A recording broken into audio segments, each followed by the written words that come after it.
क्या आपने कभी सोचा है कि एक घर को सबसे बड़ा खतरा बाहरी तूफानों से नहीं, बल्कि उसकी अपनी दीवारों के भीतर पनप रही आदतों से होता है? कहते हैं, घर केवल ईंट गाड़े से नहीं, बल्कि रिश्तों, संस्कारों और परस्पर समझ से रचा बसा आश्रय होता है। दिन भर की थकान के बाद यही मन को विश्राम मिलता है। एक गृह की दीवारें नहीं, उसके मूल्य उसकी नींव होते हैं। इन्हीं पर आनंद और समृद्धि की अटूट इमारत खड़ी रहती है। परंतु जब घर का धर्म दिशा सरणी भटक जाती है या कुआदतें मार्गदर्शन करने लगती हैं, तब समृद्धि और शांति रेत की मानिंद उंगलियों से फिसल जाती है। एक सरल पुरानी कथा है।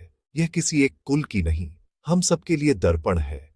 कभी एक अत्यंत समुन्नत गृह था। आंगन विशाल, साधन पर्याप्त। बाहर वालों को लगता, यहां सदैव हंसी खुशी का वास है। पर धीरे धीरे हंसी मध्यम पड़ी, तकरारें बढ़ीं, निर्णय चूकने लगे। घर में एक अजीब सी खामोशी रहने लगी, जहां लोग एक दूसरे से नजरें चुराते थे। जो स्निग्धता इस घर की पहचान थी, वह अनकही शीत निस्तब्धता में बदल गई।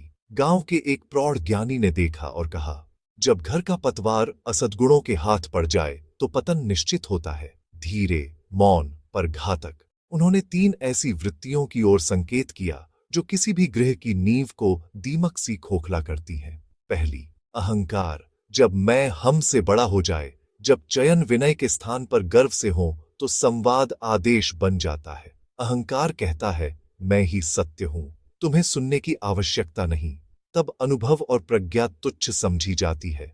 खुले द्वारों के बावजूद कमरों के बीच अदृश्य दीवारें उठ जाती हैं। बंधन ढीले पड़ते हैं, क्योंकि अहंकार को समझने से अधिक जीतने की तृष्णा होती है। उपचार, सजग श्रवण। अगली बार कोई बोले तो उत्तर देने हेतु नहीं, समझने हेतु सुनिए। अपनी बात कहने से पहले सामने वाले की बात को अपने शब्दों में दोहराए। जैसे, अगर मैं सही समझा तो आप यह महसूस कर रहे हैं। पूछिए, आप ऐसा क्यों अनुभव करते हैं? कृपया और स्पष्ट कीजिए। ये छोटी सी रीति यहाँ की दीवार में पहली दरार डाल देती है। दूसरी, क्रोध। जब छोटी बड़ी प्रत्येक बात पर उग्रता हावी हो जाए, उत्तरों में तपन हो, तो शांति अपना आसन समेट लेती है। क्रोध क्षणिक आंधी सही, पर उसके शब्दों की कटुता धुएं सी घर के कोने कोने में ठहर जाती है। उस धुंध में धैर्य और विवेक श्वास नहीं ले पाते। घर आश्रय नहीं, रणभूमि सा प्रतीत होता है। अक्सर क्रोध किसी गहरे भय या दुख का बाहरी आवरण मात्र होता है। उपाय, 24 घंटे का विराम। जब कोई भावावेशित अथवा गंभीर प्रसंग हो, तुरंत प्रतिक्रिया न दें। कहें, यह विषय महत्वपूर्ण है, विचार हेतु मुझे कुछ अवकाश दीजिए। हम 24 घंटे बाद शांत मन से बात करेंगे। इस अवकाश में सोचें कि क्रोध के पीछे की असली भावना क्या है। यह शीतल अवकाश शब्दों को शस्त्र बनने से रोकता है। तीसरी, लोभ। जब हर निर्णय मुझे क्या लाभ के तराजू में तौला जाए, रिश्ते लाभ हानि की गणना तक सीमित हों, तो विश्वास, जो संबंधों का प्राण है, टूट जाता है। लोभ सबको अलग दिशाओं में खींचता है। एक ही छत तले लोग प्रतिद्वंद्वी बन जाते हैं। प्रेम मौन प्रतिस्पर्धा में ढल जाता है।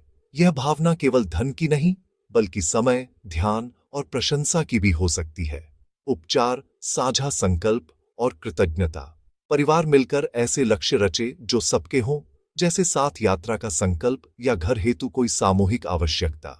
और प्रतिदिन रात्रि में कृतज्ञता पत्रिका लिखें। किस सदस्य के किस उपकार हेतु आप कृतज्ञ हैं।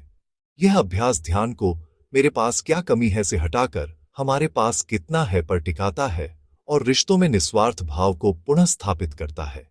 कथा का मर्म सरल है। गृह तब पल्लवित होता है जब निर्णय विनय से संचालित हो, अहम से नहीं। जब धैर्य क्रोध से ऊंची वाणी बोले, और जब सहकार्य स्वार्थ पर विजय पाए। सच्ची संपन्नता धन या विशाल भवन नहीं, समतोल मन, सौम्य व्यवहार और परस्पर अटूट भरोसा है।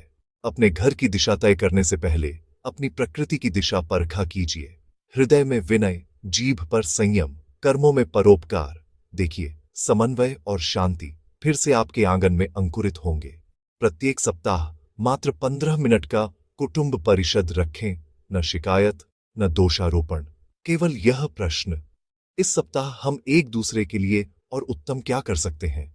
यह सरल रीति संवाद के कपाट खोल देगी। यदि इस कथा ने आपको आत्ममंथन को प्रेरित किया हो, तो एक क्षण ठहर कर विचार कीजिए। इन 3 आदतों में से कौन सी आपके घर में चुपके से प्रवेश कर रही है, और इसे उस प्रियजन संग बांटिए जिसकी आपको चिंता है, क्योंकि समय पर बोले गए उचित शब्द किसी घर को बिखरने से बचा सकते हैं। और अधिक व्यावहारिक सूत्रों और सनातन ज्ञान हेतु हमारे साथ जुड़े रहिए। स्मरण रहे, आपके घर की शांति और समृद्धि आपकी अगली विवेकपूर्ण पसंद से प्रारंभ होती है।